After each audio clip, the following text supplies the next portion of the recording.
Everyone loves to play solid openings, right? The Philidor Defense is one of those setups that looks safe and boring. Black plays to d6 and thinks they'll slowly build up, keep everything solid, and avoid early tactics. But here's the truth, if you know the right moves, you can absolutely crush the Philidor, often before move 10. In this video, I'll show you the best lines, the most dangerous traps, and exactly how to punish opponents who hide behind this so-called solid defense. And now, welcome to Chessblitz.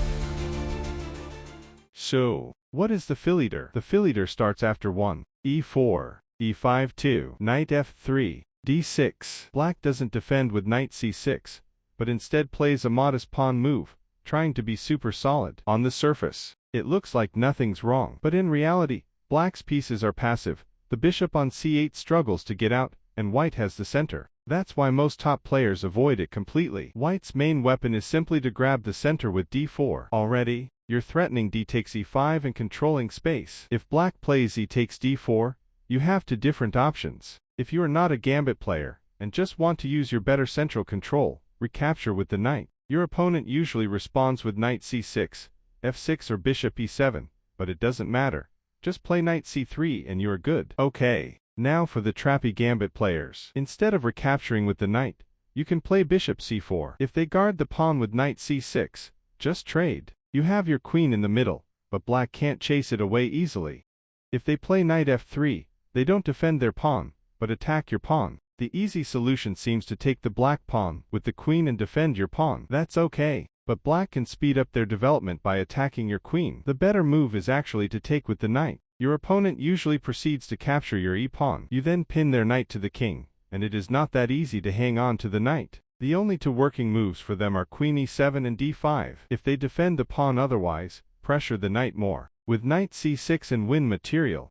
If they find d5, attacking the bishop and defending the knight, you play knight d2, and you put pressure on the pinned piece. PP on the PP. Put pressure on the pinned piece. If they take your bishop, capture with your knight on e4. They actually have a high chance to blunder here. For example, if they want to guard the c4 pawn, there is actually mate in 1 with this double check.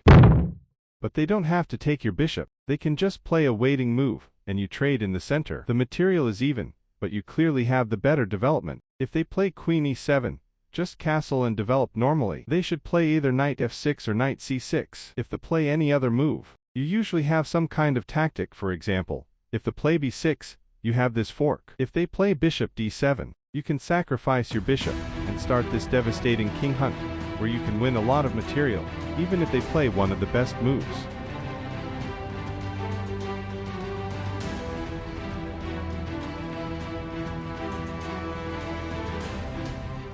Guarding their pawn with c5 is actually an inaccuracy because you play c3. If they take, you don't recapture, but instead play the vicious move queen b3, creating a battery. If they guard the pawn with the queen, recapture your gambited pawn and use your pressure. If you have a greedy opponent, they might just take the next pawn, but that is a big mistake. You use the bishop-queen battery, and take the pawn with check. They have to move and you recapture the other pawn with your bishop, and your opponents can't castle and have an exposed king. Let's go back. What if they don't take and play knight c6? You push for d5. They can't really go forward, because you attack the knight and ruin their pawn structure. So they have to go back. You just control the center with c4. They can't develop and you dominate. Another knight move is knight d7 on the third move. You develop with bishop c4. And then the natural move knight f6 is losing because of d takes e5. If they recapture with the pawn, you play knight g5 and this fork is unstoppable. If they recapture with the knight, you trade in the center and play the brilliant move bishop takes f7. If they take the bishop, they lose the queen. But they can win it back with this tactical sequence, leaving you only with a 2-point advantage from Stockfish. If they don't take the bishop, trade queens, they can't castle, and Stockfish also evaluates this with a 1.7 advantage. A small request in the middle of the video. If this trap didn't blow your mind, check your pulse, then like and subscribe anyway.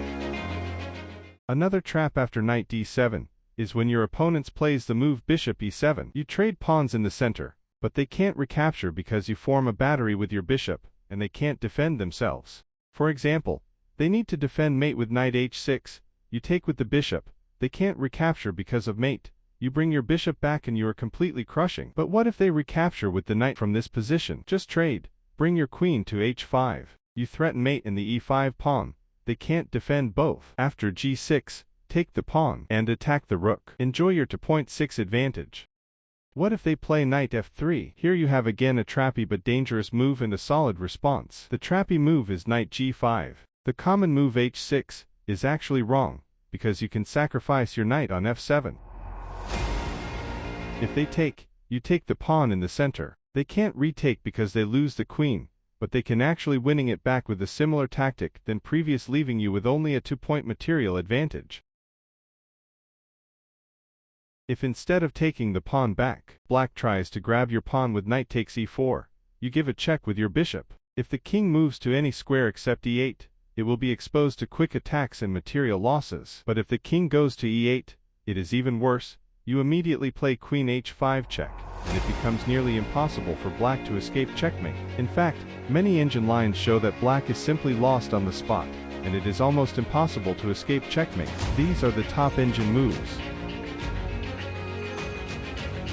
Let's go back. Their best try is to just take in the center. You don't recapture immediately, but instead of retaking you develop the bishop threatening a fork. They have to play d5. You take with your pawn. This position is dangerous, but for both of you. Of course, these trappy lines are exciting, but they can also be risky. That is why there is also a solid approach. Instead of going for knight g5, you can simply take on e5. If black recaptures, you trade queens. Without queens on the board, black loses the right to castle. You then continue with n takes e5, threatening a fork, and suddenly you control the center while black's king remains stuck. The right move for them is to take your e-pawn with the knight. You attack with the queen. They retreat. White has a clean, risk-free advantage.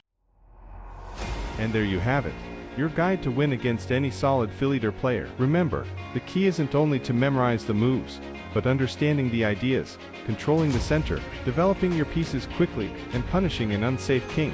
Go out and try this in your games. I guarantee you'll catch people off guard and score some of your fastest wins ever. If you found this video helpful and want more ways to crush your opponents, hit that like button. And if you want to know the only 4 openings, you need to win more of your chess games. No matter if you play as white or black, click this video. Thanks for watching, and I'll see you in the next one.